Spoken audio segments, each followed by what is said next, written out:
Okay, we're live now. We're live. So it says, please discuss with your group members situations in which you have employed the various sources of power and influence referenced in the book. Tie those experiences to your role as leader or follower. And then they want us to also discuss ways in which cultural differences may influence the way we interact with leaders and employ power. Should we go through the different sources of power and see if any of us have experienced any of it? Yeah. Let's do that one. I'm just getting a chapter for this on my iPad. Here we go. So did anyone have like super high or super low scores when you took that assessment? I did. I had in my expert power, I had 5s across the board. Mm-hmm. Followed immediately after that by the referent power. Yep. And looking at it, that's exactly how I do. I mean, that's my modus operandi at work. Really? I have always been a trainer. It seems no matter what my job title or where I've always worked. And I love to teach, and I love to empower employees and, give people the tools to be successful at work. Right. Yeah. So, I mean, whether I was in the mortgage business or working in a restaurant or even at Starbucks, it just seems like I am always the trainer. I'm the one that finds out all the little things and the workarounds. Yeah. And I love to make things work. Yep. I had a really even scores between reward and then my coercive was like just beyond me. But I feel like I'm almost neutral for the rest of them. I had 15 and 16s on them. Oh, I only had 4 on coercive. I had 5. Yeah, that one I scored very low compared to the other one. Yeah, I did too. I scored really high on expert power as well too. I think it's also the same as you, Kathleen. Like I've always kind of been a trainer and trying to be as knowledgeable as possible and trying to, encourage people, as I'm training them to learn the best and learn everything. And I always find myself in that position. Even at my new job, I've only been there for 4 months and I'm already training new tellers, which is crazy to me because I feel like I'm still new, but they still have me apparently I'm doing okay because they have me in a training position already. So I was like, I guess I know what I'm doing, but I always find myself, I love to train. Yeah, I feel confident, and I understand as I'm training that not everybody learns the same way, and I don't want to overwhelm them, so I always find myself in the training position as well. Yeah, that's something I learned while I was training for this new role, that people learn very differently, and now that I'm starting to train new people, it's like, okay, not the way I do it is always right. True. That's so true. But the reverent power is also it kind of resonates with me.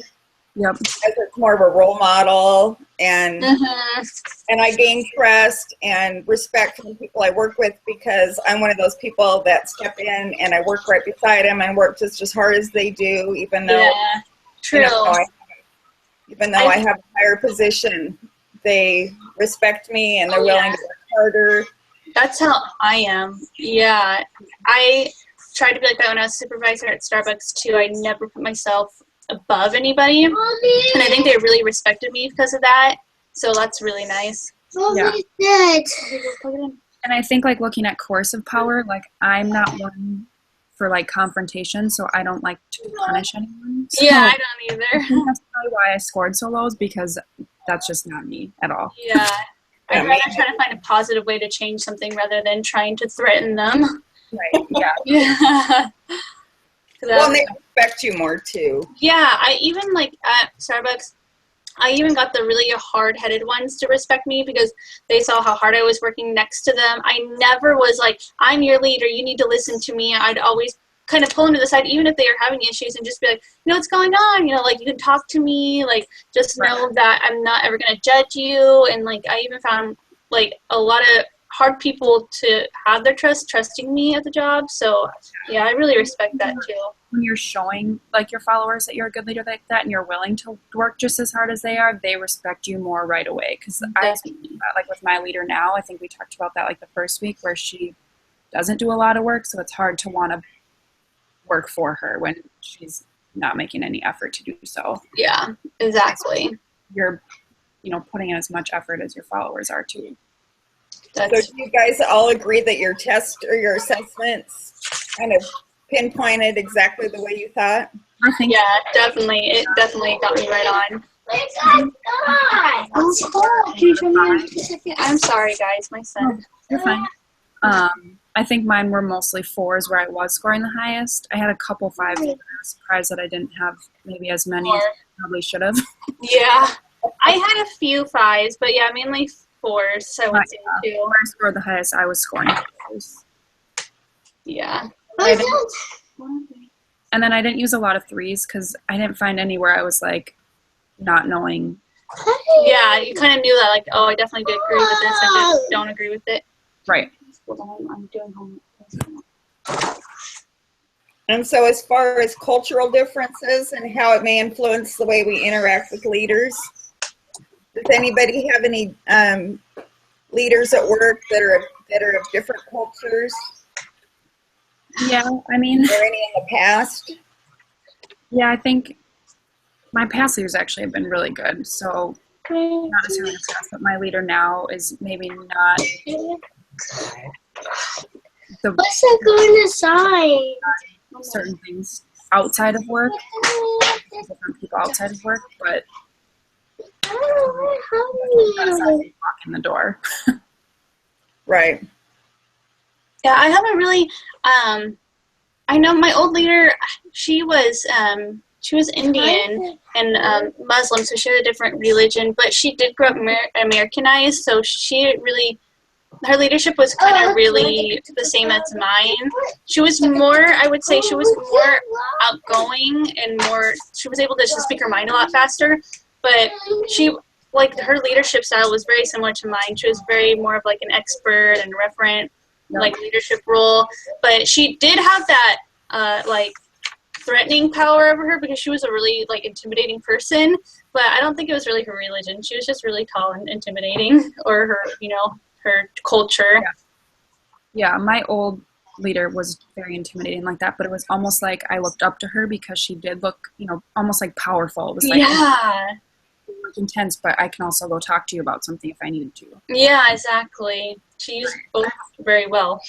Yeah, I've only ever had girl leaders too. Oh, really? So I don't have any experience with men. I've worked with so many men, and they were like hard-nosed and strict, and kind of like the in chapter 10 how they talked about the trees that are strong and steadfast are the ones that are going to crack in the wind, and the rocks, they get moved by the water and stuff. It's like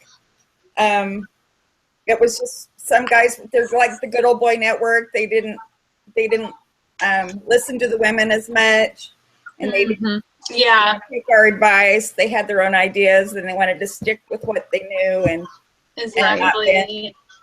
I feel like I've had more gender differences when it comes to leadership than I actually have ethnicity or culture wise, because I've had some male leaders, and it's the same.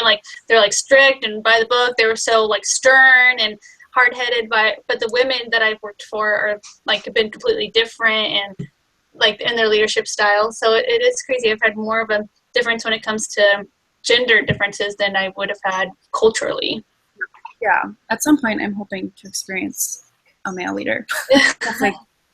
And then I also, at one point, I worked for a diamond company, and it was all East Indians.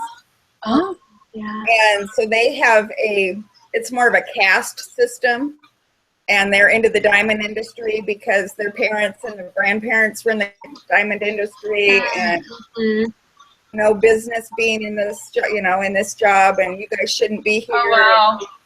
And they just treated us totally different. Yeah, just it was really weird. Culture believes that Americans shouldn't be in it. It's how that is. Because we were born into it, and you guys weren't, and it was a completely different thing to be discriminated against as a white person. Yeah. You could, kind of see the role reversal. Yeah, definitely interesting, especially these days. I think almost everyone should probably experience that at some point to understand where everyone else is coming from, putting yourself in their shoes. Yes. Yeah, that's very important. Did you guys notice when we were doing the 10.1, the case study, when it talks about the two, like the yin and yang, like Yeah. maybe one being more male, one being more female? Did you agree with that? Yes. Yeah, definitely. Yep, like I was saying, the men tend to be the rocks, where the women are more the water. It's like we wear them down, and finally they agree.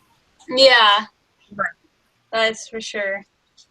What did you guys think about encouraging leaders to be weak rather than strong? Was that something you guys agreed with once you read it?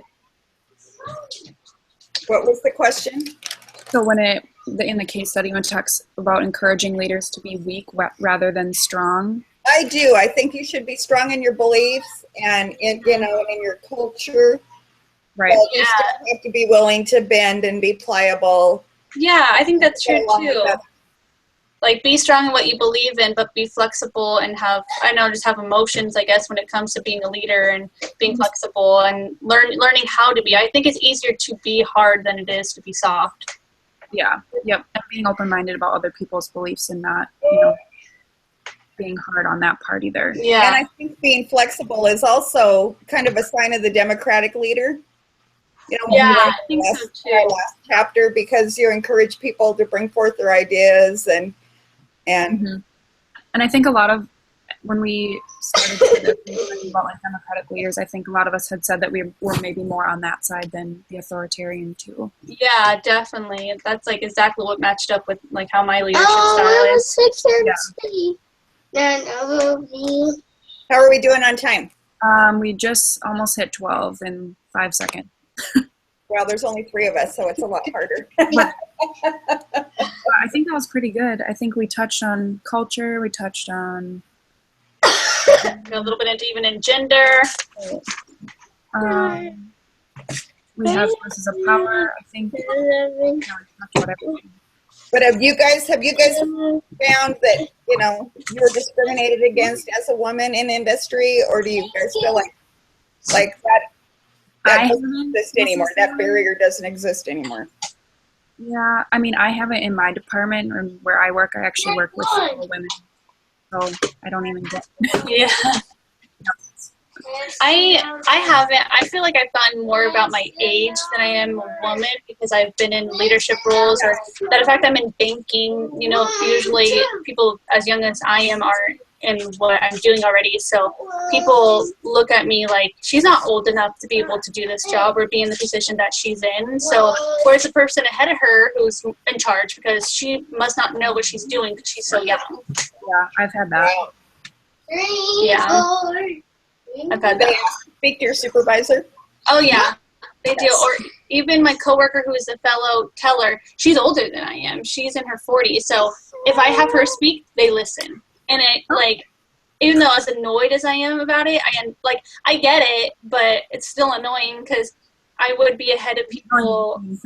Yeah, I wouldn't even be at Starbucks. I'd be in charge of, I had I think he was 50 years old, and I was his supervisor, and I think it was hard for him because I'm so much younger than him. It took him a while to stop fighting against it. Yeah. That is, I experienced that just a little bit too in my current role. So that's a huge American culture, that we don't think that younger people are capable of performing the tasks that the older generation are. Yeah. And I actually think it should be the absolute opposite, because when I was joined with you guys as a group, I thought, okay, these guys are going to be really good at technology. I kind of heavy holds you guys too, thinking, okay, you're younger, and so you'll be better, with the technology. It's funny because we're like, how do we work this thing? Right. Oh. All right. Well, before we hit 15, we have 30 seconds. So. Okay, you guys. So we'll see you next Monday. Next Monday, I'm going to join by. I'm going to take my laptop to work and take my lunch during this time, so I can still join. But I'm going to get home. Sounds good. All right, thank you. And then we'll work on our assignments and check back. Yep. Sounds like a plan. Thanks, guys. Thanks, guys. I'll post a thing. Thanks. Okay. Bye. Bye, guys.